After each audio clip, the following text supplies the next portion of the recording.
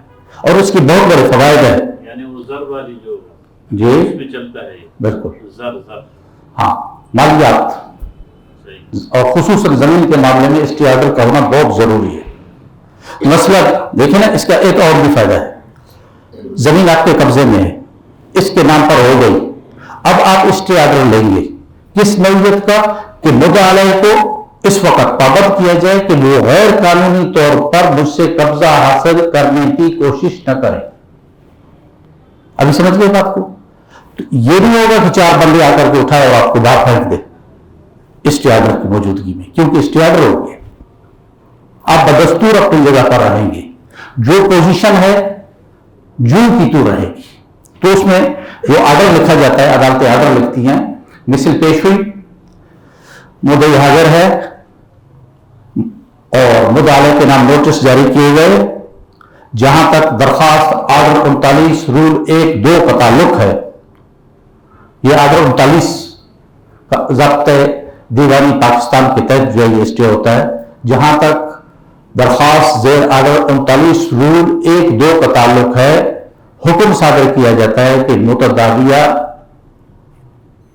حکم امتناعی عارضی عبوری صادر کیا جاتا ہے کہ متداویہ جوں کی توں رہے، اس کے اندر کسی قسم کا تغیر و تبدل نہ کیا جائے، یعنی جو موجودہ پوزیشن ہے اس کو ہم برقرار رکھتے ہیں۔ یہ اس کا آج کل بہت ساری صورتیں یہی ہوتی ہے، مثلا میں نے پلاٹ خریدا، جی کام شروع کیا، کرایا، آگے اسٹے آرڈر آ گیا، باہر گیا جی، تو وہ وہاں پر پوزیشن ویسے رہے گی، یعنی اس میں مدعی کا بھی نقصان نہیں ہے، مدعا علیہ کا بھی نہیں، جو جیسے پوزیشن ہے وہ ایسے ہی رہتی ہے۔ بات سمجھ گئے جی؟ اس میں تھوڑا ایک سوال ہے، ابھی کسی زمین کو یا پلاٹ کو اسٹے آرڈر آ گیا، اس میں تعمیرات کام ہو رہا تھا جی ابھی یہ ہے کہ انہوں نے ایک چال ایسی کھیلی کہ مطلب کوئی مکان بنا رہا تھا، اس پہ پتہ چلا کہ آج اسٹے آرڈر آ گئے، انہوں نے راتوں رات ہی اس کو ایک منزل پورا کر کے کمپلیٹ کر دیا، جی۔ اس صورت میں کیا کیا جائے؟ یا ایسی زمین جس دیکھو راتوں رات اگر پورا کر لیا ہے تو جو کا تو رہے گا جیسے ہے، ہم نہ عمارت کو ابھی گرائیں گے اور نہ آپ کو کام کرنا دیں گے، یہ تو آپ کی سستی تھی کہ رات اس کو چھوڑا کیوں، رات کو عدالت کھلوا لیتے، وہیں سے آرڈر لیتے اور پہنچ جاتے، بھائی یہ ہے آگے سمجھ نہیں بات، ہاں ابھی عمارت کو گرائیں گے تمہیں، اگر اسٹے آرڈر کے بعد جو ہے نا کوئی اس میں وہ کرے وہ توہین عدالت، اس کے لیے باقاعدہ دفعہ ہے کہ وہ عدالت کی توہین کرتا ہے۔ سمجھ گیا جی؟ یہ جو حکومت کی زمینیں ہوتی ہے اس میں جو مطلب عوام یہ جگہ مطلب کچھ بناتے فلیٹ وغیرہ کچھ بھی، وہ بھی مطلب اس میں بھی اسٹے آرڈر جاری ہو سکتا ہے، مطلب جو فلیٹ بنانے والا ہے وہ اسٹے آرڈر لے لیں، مطلب گرائے نہیں کوئی اس کو، یہ بھی ہو سکتا ہے، اسٹے ہر حالت میں لے سکتا ہے، ہر آدمی کو، پاکستان کے ہر آدمی کو حق حاصل ہے کہ وہ اسٹے لے، سب کے لیے۔ بات یہاں تک بات سمجھ گئی؟ یعنی چلتے ہوئے سلسلے کو بٹھا دیں، جی یہ ہر ایک کو حق حاصل ہے، بعد میں دیکھا جائے گا۔ ہاں بعد میں دیکھا جائے گا، اور جب بیٹھ گئے تو پھر وہ فیصلے پر بھی بیٹھ جائیں گے، کیونکہ انگریز کے جو بھی قانون ہے اس میں کوئی فیصلہ نہیں ہوتا، اس میں صرف لوگوں کو یہ کیا جاتا ہے کہ پریشان کیا جاتا ہے تاکہ یہ لوگ دوڑ کر کے تھک جائیں اور تھکنے کے بعد بیٹھ کر کے اپنا خود فیصلہ کریں، اس کے علاوہ اس کی کوئی حیثیت نہیں۔ جو موجودہ نظام ہے تقریباً، الا ماشاء اللہ کوئی صاحب قسمت ہو جو جلدی سے اس کا فیصلہ عدالتوں سے نکل کے آئے، ورنہ یہ بہت مشکل ہے. ٹھیک ہے. اچھا، اب ان مقدمات کے دوران ایک اور چیز بھی ہو سکتی ہے، وہ جو ہے کہ مسئلہ دو آدمی ہیں، آپ لوگ، آپ ہیں، مولوی صاحب ہیں، آپ دونوں شریک تھے، ایک دوسرے کے سہیل تھے. آپ لوگوں نے اس دوران میں کوئی آپ کا دونوں کا اختلاف ہوا. اب اختلاف کی صورت میں ایک صورت تو یہ ہے کہ ہم آپ کی اس کوچ کو جو یہاں سے لاہور جاتی ہے اس کو بند کر دیں، ایک صورت تو یہ ہے. اور دوسری صورت یہ ہے کہ اس کو چلایا بھی جائے اور اس میں دونوں فریقوں کا نقصان بھی نہ ہو. تو اس کے لیے اگر کوئی فریق درخواست دیتا ہے عدالت کو تو عدالت اس میں مناسب حکم کے طور پر ریسیور مقرر کر سکتی ہے. ریسیور سمجھتے ہو؟ میاں خانہ، اور اگر آپ نہیں سمجھ رہے تو امین، میاں جی یعنی درمیان خانہ، نہ آپ کے پاس نہ اس کے پاس، یہ دونوں آپ لوگ بیٹھے رہو، دو مولاؤں کے درمیان میں مر گئی حرام، ابھی تیسرے کے حوالے کر دیں. ایسے ہو جاتا ہے. آپ دونوں بتاؤ کس کو ملے گی؟ جی آپ کے پاس. اچھا، اس کا طریقہ یہ ہے کہ پاکستان کا جو قانون ہے اس وقت، یہ آرڈر 40 کے تحت ریسیور کی درخواست دی جاتی ہے. کس کی درخواست؟ ریسیور مقرر کرنے کی. پھر عدالت شخص ثالث کو ریسیور مقرر کرتا ہے اور اس کو ہدایت جاری کرتا ہے کہ یہ کوچ آپ کی نگرانی میں چلے گی، یا یہ کارخانہ آپ کی نگرانی میں چلے گا، یا یہ زمین جس کی آمدن آ رہی ہے آپ کی نگرانی میں ہوگی، اور اس میں جو ضروری اخراجات ہیں وہ بھی آپ کرتے رہیں، اور باقی جو آمدن ہے اس کا بھی الگ اپنے پاس حساب رکھیں، اور اس سلسلے میں آپ کے لیے اتنا معاوضے کا عدالت کی طرف سے تقرر کیا جاتا ہے. بات سمجھ گئے جی؟ اور یہ معاوضہ درمیان سے نکلے گا آپ کا. باقی آپ پوری دیانتداری کے ساتھ ان کی آمدن کو بھی لکھیں گے، اس پر جو اخراجات ہیں ملازمین کے دوسرے وہ بھی لکھیں گے، اور ہر 15 دن کے بعد عدالت کو رپورٹ پیش کریں گے. مولانا بات سمجھ میں آ گئی؟ یہ کیا ہے؟ ریسیور. ابھی حکم امتناعی بھی آپ کو سمجھ میں آ گیا. ون ٹائم کا مطلب سمجھ میں آ گیا. ون ٹائم سمجھ گیا نا جی؟ آرڈر 1 رول 10 یعنی مجھے ضروری فریق شمار کر کے شامل دعویٰ کیا جائے. ٹھیک ہے جی؟ اور 12(2) بھی سمجھ میں آ گیا کہ جہاں پر فراڈ اور دھوکے سے ڈگری حاصل کی گئی ہو، جو معترض شخص ہے وہ اس کے خلاف رجوع کر سکتا ہے. اور سب بات سمجھ میں؟ اچھا، اور ایک مرحلہ جی فرمائیے. سر یہ جو 110 میں آپ لوگوں نے جو تیسرا فریق ہے اس کو مدعا علیہ بنایا، حالانکہ بظاہر وہ تو مدعا ہے جی، اور اس پر مدعا کی تاریخ بھی ثابت ہے. صحیح. کیونکہ اگر وہ چھوڑنا چاہے تو چھوڑ سکتا ہے، اس پر کوئی جبر نہیں کیا جا سکتا. صحیح. وہ خلاف اظہار کی بھی دعوت. ٹھیک. اب اس سے پوچھا جائے گا کہ اگر آپ فریق بننا چاہتے ہیں یا نہیں. دیکھیں ابھی آپ کے پاس قبضہ آپ کے پاس تھا اور یہ دونوں آپس میں کیس لڑ رہے تھے، تو ایک لحاظ سے دیکھا جائے تو اصل مدعا ہے آپ کا، جو آپ کو ان لوگوں نے بائی پاس کیا. اسی وجہ سے آپ کو مدعا بننا چاہیے اور دفاع کرنا چاہیے کہ یہ چیز میرے قبضے میں ہے، اس کے قبضے میں کدھر ہے، یہ میری ملکیت ہے، میرے پاس دستاویزات ہیں. تو ایسی صورت میں بہتر تو یہی ہے کہ مدعا بنا جائے. لیکن اگر آپ کا شوق مدعی کی بننے میں آتا ہے یا بعض ایسی چیزیں آ جاتی ہیں جس میں آپ کو مدعی بننے کی ضرورت ہے تو آپ مدعی بن جائیں. اگر آپ کے پاس قبضہ نہیں ہے تو آپ فریق مدعا میں بنے، آپ کو کوئی فائدہ نہیں ہے. یہ میں آپ کو بتا رہا ہوں. جب قبضہ نہ ہو، آپ کے پاس ہے ہی نہیں، تو آپ کے پاس قبضہ ہے، آپ کے پاس کاغذات ہیں، آپ فریق مدعا بنے اور دفاع کریں. آپ عدالت سے کیا مانگتے ہیں؟ کچھ نہیں مانگتے, صرف اپنا دفاع کر رہے ہیں. تو اسی وجہ سے آپ کو مدعی کے بجائے کیا بننا چاہیے؟ مدعا بننا چاہیے. بڑی کام کی بات. یہ تعین تو قاضی کرے گا کہ یہ مدعا نہیں, کچھ تو آپ کے بھی تو اختیارات ہیں, اتنا مجبور بھی نہیں ہے نا قاضی کے سامنے. آپ خود بھی اپنے آپ کو اندازہ تو لگا سکتے ہیں کہ قبضہ آپ کا ہے نہیں ہے. دیکھیں, اگر آپ کے پاس قبضہ نہیں ہے اور آپ کہتے ہیں کہ قبضہ میرا ہے اور آپ فریق مطالعہ بن گئے, اب آپ کل یہ نہیں کہہ سکتے کہ میرے پاس قبضہ نہیں ہے, مجھے قبضہ دلاؤ, کیونکہ آپ جھوٹ بول رہے ہیں. سب بات سمجھ لیں میری بات, یہ نہیں سمجھے. قبضہ نہیں ہے, صاف صاف کہہ دو میرا قبضہ نہیں ہے اور ہے حق میرا, میں ابھی مدعی بننا چاہتا ہوں, تو عدالت آپ کو قبضہ بھی دلائے گی اگر آپ نے حق ثابت کیا تو. بات ہے صاف. اگر کوئی اس جگہ پر مدعی کے پاس گواہ ہے اور مدعی کے پاس دستاویزات ہیں, ان دونوں میں تعارض آتے ہیں, تو کس کو کوئی تعارض نہیں آتا, کوئی تعارض آ ہی نہیں سکتا. گواہ گواہی دے رہے کہ یہ اس کی زمین ہے, گواہ جھوٹ بول رہے ہیں. تو اب دستاویزات شخصی شہادت سے دستاویزی شہادت وہ زیادہ معتبر ہے. بات سمجھ گئے بھائی؟ یہ جو ریسیور مقرر ہوتا ہے شخص ثالث, وہ فریقین کی رضامندی سے ہوتا ہے یا ان کو بائی پاس کر کے عدالت اپنا بندہ لاتا ہے؟ کون؟ یہ جو ریسیور ہوتا ہے. دیکھیے, ریسیور جو ہے نا دونوں فریقوں کی رضامندی سے مقرر کیا جائے گا. عدالت میں کیا دلچسپی ہے کہ کسی کو مقرر کرے؟ ہاں بھائی, تم دونوں کسی پر متفق ہو جاؤ, ظاہر ہے کہ کسی پر تو متفق ہو جاؤ گے نا بھائی. بیچ والا سلسلہ وہ چلاتا رہے, دونوں متفق ہو گئے بھائی اس پر, بھائی تم دونوں نے اتفاق کیا تھا.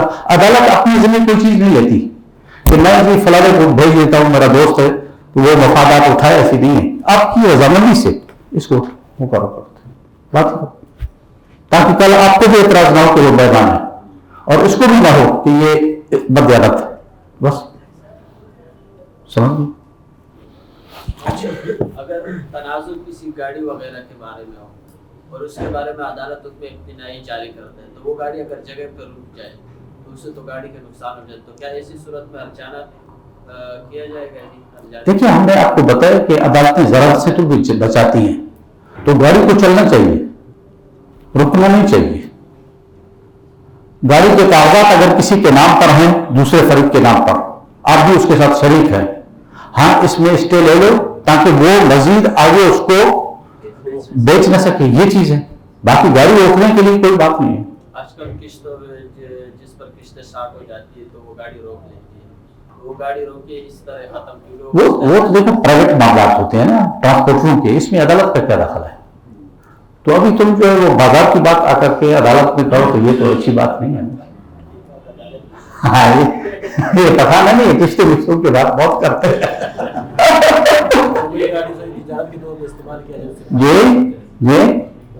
گاڑی ہے لیکن تجارت کے طور پر استعمال کیا جائے, جو فائدہ حاصل ہو رہے ہیں اس ٹریلر کے بعد, اس کا کیا ہوگا؟ میں نہیں سمجھا اس بات کو. جیسے یہ گاڑی ہے نا سر جی, ہاں, اسٹے حکم جاری ہو گیا ہے, کیوں اسٹے ہوگا؟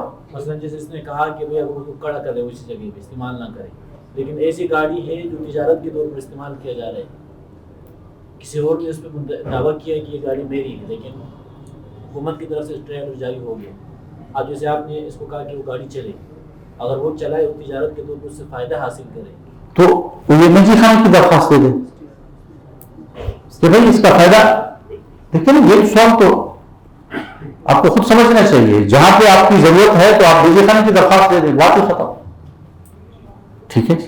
اچھا, یہ اگر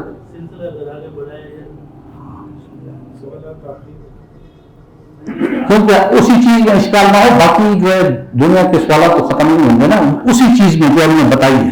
جی, جیسے ہمارے یہاں زمینیں بکتی ہیں نا, تو عام طور پر اسٹمپ پیپر کی ذریعے, ہاں, تو اب جس کے پاس اسٹمپ پیپر ہے وہ دعویٰ کرتا ہے, اور جس کے پاس اسٹمپ پیپر نہیں ہے وہ بھی دعویٰ کرتا ہے. ہاں, آپ کو جس نے بیچی ہے وہ غلط بیچی ہے, ہاں, تو ہم اس میں مدعی کا تعین کیسے کریں کہ مدعی میں کون ہے؟ تو اس کے ساتھ آپ کو کیس لے اور اس کا منٹوں میں تعین کر دیں گے انشاءاللہ. فتاوی میں آ جاتا ہے, ہم اس تعین کے لیے. تو استفتاء میں ابھی بھی ایک آیا ہوا ہے، وہ میں آپ کو بتا دوں گا. ابھی ہم نے لکھا ہوا ہے، اس کا جواب بھی لکھا ہوا ہے، کہیں سے کسی دوست نے لایا ہے، اس میں بھی مختلف صورتیں ہیں. فلاں پڑا ہوا ہے، ایک نے کہا کہ جی ہم نے فلاں سے لیا، یعنی استفتاء کی باتیں ہیں. باقی آپ مجموعی طور پر مسئلے کو سمجھ لیں. اچھا، ساتھیوں کو کچھ ساتھیوں کا اصرار تھا کہ پھر تحکیم کے مسئلے میں زیادہ علماء کو ضرورت پڑتی ہے، تو اس سلسلے میں بھی بات ہو.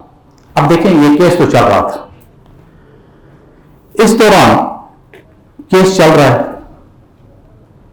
عدالت کے فرائض میں سے ایک یہ بھی ہے کہ صلح کی کوشش کریں. مول صاحب آپ کا وکیل صاحب نہیں ہے آج؟ اچھا، ہاں میں نے کہا اس کو بلا لیتے ہیں نزدیک تاکہ اس سے بھی استفادہ کیا جائے.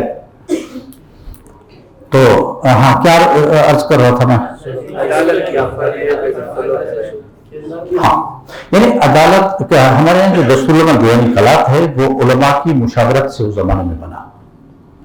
اسی وجہ سے اس کے اندر بہت ساری، کل اس کے 27 دفعات ہیں، 30 صفحے ہیں اس قانون کے، اور دفعات کل اس کے کتنے ہیں؟ 27، لیکن مؤثر بہت. ایک اس میں یہ ہے کہ فریقین سے جب دعویٰ جواب دعویٰ کے بعد قاضی ان کے مابین صلح کرنے کی کوشش کرے گا. قاضی خود کوشش کرے گا کہ ان کے مابین صلح، لیکن صلح ایسا ہونا چاہیے کہ جس میں حلال چیز کو حرام نہ کرنا پڑے اور حرام کو حلال نہ کرنا پڑے. اور سب بات سمجھ میں آ گئی؟ اچھا، اب یہ مسئلہ تھا کہ بھئی بعض ہمارے علماء کی رائے یہ آئی تھی کہ قاضی صلح کیسے کرائے گا. تو سب سے بڑے قاضی جو تھے وہ حضور صلی اللہ علیہ وسلم تھے. اللہ کے نبی نے، یہ محدثین حضرات ماشاءاللہ بیٹھے ہوئے ہیں، اللہ کے نبی نے کوئی شور سنا تو وہ اشارہ دے دیے، حضرت ایسے ہی ہے، ٹھیک ہے نہیں کہ اس پر صلح کرو. چنانچہ صلح ہو گئی. صلح کے اندر دونوں فریق آپس میں خوش بھی ہوتے ہیں اور یہ صلح پائیدار بھی ہوتی ہے.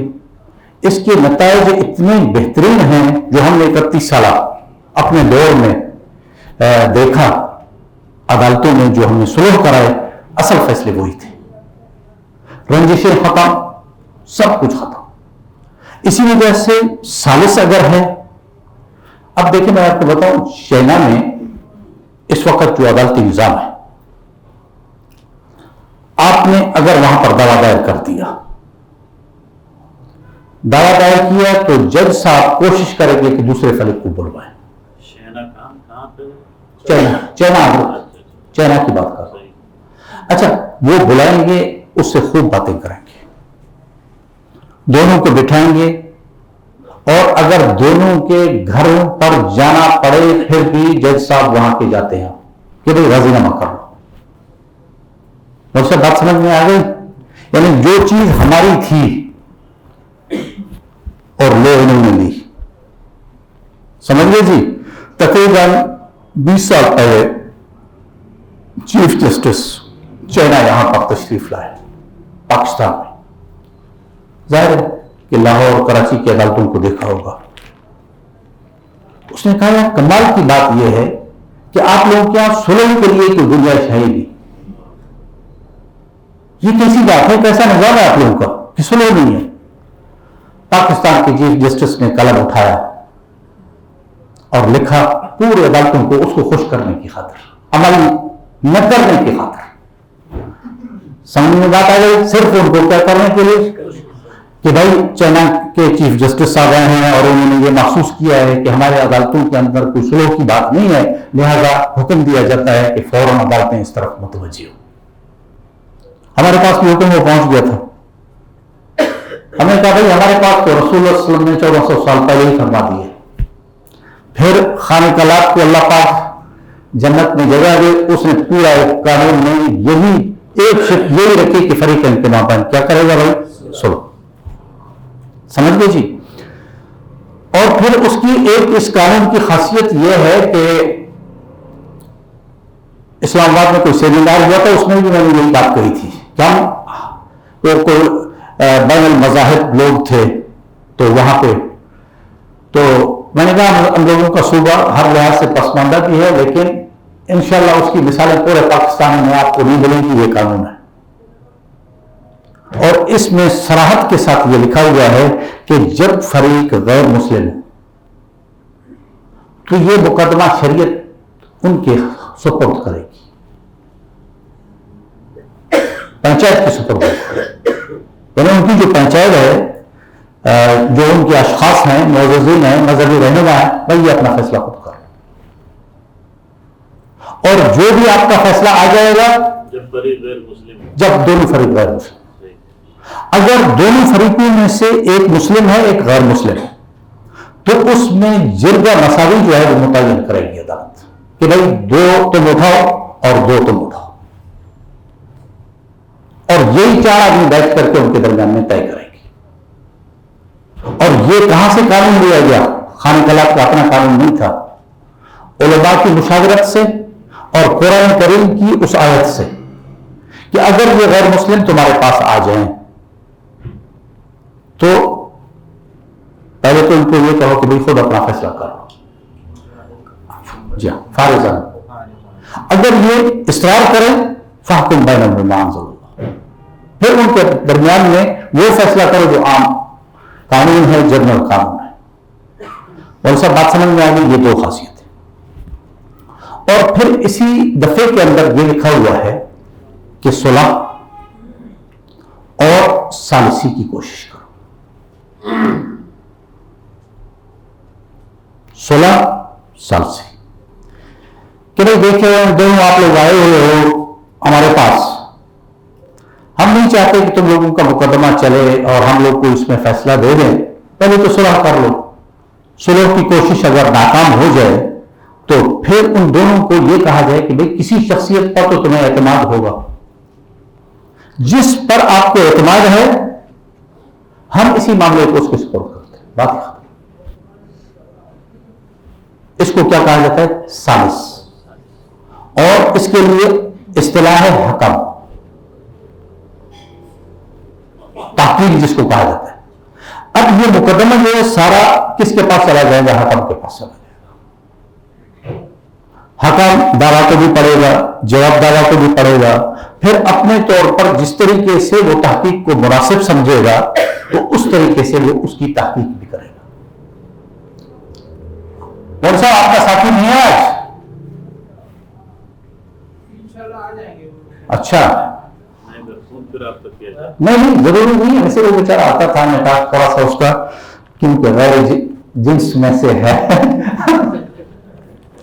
تو اس کا کچھ حکم جو ہے وہی محکم جی جو ہمارے ہاں فقہ میں ہے، محکم جی جی بالفتح جی جی،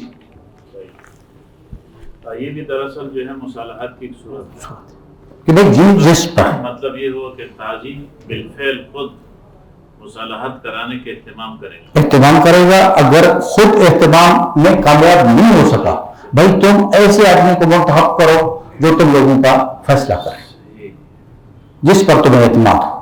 اگر دونوں نے کسی پر اعتماد ظاہر کیا، ہاں بھائی کس پہ اعتماد کرتے ہو؟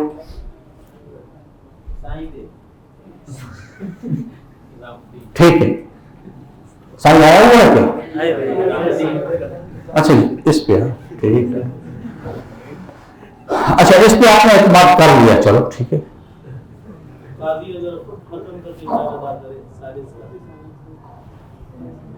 اس کو مناسب نہیں ہے، اس کو مناسب نہیں ہے، وہ ایک گورنمنٹ کا کی طرف سے فیصلہ کرنے کے لیے قاضی خود متکلم ہے جی۔ بھائی اگر آپ دونوں کے نزدیک کوئی شخص معتمد ہے جی تم دونوں کو اس پہ اعتماد ہے، بسم اللہ، بسم اللہ، ٹھیک ہے۔ یہ طریقہ یہ جو حکم ہوتا ہے وہ مسالت کا پابند ہے یا فیصلہ کرنے کا، یا دونوں کا؟ دیکھیں بات ساری اختیارات کی ہوتی ہے۔ اگر اس کو یہ اختیار دیا گیا کہ جو چاہو ہمارے درمیان میں صلح ثالثی کر لو، ظاہر ہے کہ اس کو اختیارات گورنمنٹ کی طرف سے نہیں ہوتے، اس کے اختیارات آپ کی طرف سے ملے ہوئے ہوتے ہیں، ٹھیک ہے جی؟ تو جس طریقے کے اس کو اختیارات ملے ہوئے ہیں اس طریقے سے وہ فیصلہ کرے گا۔ حکم کے لیے جو ہے نا لیکن ان کی رضامندی ضروری ہے کہ وہ دونوں راضی ہوں. ظاہر ہے. لیکن قاضی جس کو مقرر کرے تب ان کی رضا نہیں, قاضی کیوں مقرر کرے گا؟ دیکھیں میں آپ کو بتاؤں, قاضی کوئی چیز اپنے ذمہ نہیں لے گا. نہیں سمجھ میں؟ آپ نے پہلے بھی یہ بات کہی. بڑی اہم بات ہے. جی ہاں, قاضی تو کوئی چیز نہیں, کیونکہ غیر جانبداری کا تقاضا ہے. قاضی کا دامن جو ہے بالکل صاف ہونا چاہیے. یہ وہی اصول ہے. سمجھ میں بات آئی. ہماری ریاست میں ایسے لوگ بھی تھے, مسجد میں قاضی نماز پڑھ رہا ہے, آیا نماز کے لیے دیکھا کہ ایک مدعی آیا ہوا ہے اور مدعا نظر نہیں آ رہا, تو مدعی سے کہا نکل جاؤ دوسری مسجد میں. اگر وہ ڈٹ جاتا کہ جی یہ تو خدا کا گھر ہے, کہتا ہے اچھا خدا کا گھر ہے میں جا رہا ہوں, تو وہ قاضی وہاں سے نکلا ہے, دوسری مسجد میں جا کر نماز پڑھی ہے.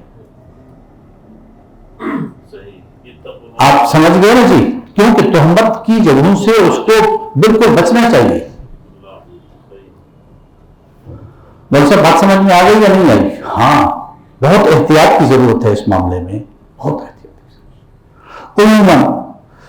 اور پھر میں نے رات میں بتایا تھا کہ جب اللہ سے آدمی مدد طلب کرتا ہے تو, اور پھر خاص کر قاضی, تو اللہ اس کی رہنمائی کرتے ہیں. بہت دفعہ ایسا ہوا ہے قاضیوں کے ساتھ کہ کیس پڑھ لیا, فیصلہ لکھنے بیٹھ گئے, طلب ہو گئی, چل بھی گئی, ایسے بھی ہوا. نہیں سمجھ میں؟ تو انہوں نے سوچا کہ کچھ مسئلہ ضرور ہے. واپس انہوں نے 2 رکعت اللہ سے پڑھی اور پھر رجوع کیا تو معاملہ مختلف تھا. جو چیز پہلے اس کے سامنے نہیں آ رہی تھی وہ آ گئی. جب لکھنا شروع کیا تو قلم چلنی شروع ہو. بشرطے کہ اللہ پاک ان لوگوں کی مدد کرتا ہے جو اللہ کا خوف رکھتے ہیں. سمجھیے گا. عبد المجید شاہ ہمارے دادا صاحب کے بعد جو ہے ہمارے خاندان میں چونکہ قاضی نہیں عالم نہیں رہا, تو انہوں نے ہمارے ایک رشتہ دار کو عبد المجید شاہ کو, دیوبند سے فاضل تھے, ان کو وہ کیا کر دیا قاضی. تو وہ کسی معاملے میں, کیونکہ یہ سول معاملات ایک سمندر کی طرح ہے, ہر مسئلے کی ایک نوعیت ہوتی ہے, تو تھوڑا سا مطلب پریشانی رہی, سو گئے تو اللہ کے نبی نے آ کر کے خواب میں بتا دیا کہ بھائی فلاں کتاب کو اٹھا لو, اس میں آپ کو اس کا جواب مل جائے گا. چنانچہ اس طریقے سے, یعنی پھر وہ فرمایا کرتے تھے کہ دیکھو اگر اللہ کا خوف ہو اور آدمی کو, تو رسول اللہ بھی آ کر کے اپنے شریعت والوں کی مدد کرتے ہیں. اور سب بات سمجھ میں آ گئی یا نہیں ہے؟ ہمارے یہاں یعنی ہزاروں قسم کے اس کے, یہ مولانا میر پوری صاحب تھے جس کا میں بتا رہا ہوں, پوری زندگی جو ہے کہیں باہر نہیں گئے تھے, اپنے گھر میں ہی پڑا تھا. ایک چھوٹا سا دیہات ہے بھرپور, اور وہ سرکاری قاضی نہیں تھے بلکہ اعزازی قاضی تھے, گورنمنٹ سے تنخواہ وصول نہیں کرتے تھے. اور خانہ کلات عقیدت میں اس کے پاس جاتا تھا, جو وزیر اعظم ریاست کا بھی اور خانہ کلات بھی. ٹھیک ہے, تو اس کا تکیہ کلام یہ تھا کہ کسی آدمی کو بھی مخاطب ہوتے تو کہتے تھے بے وقوف کیا حال ہے.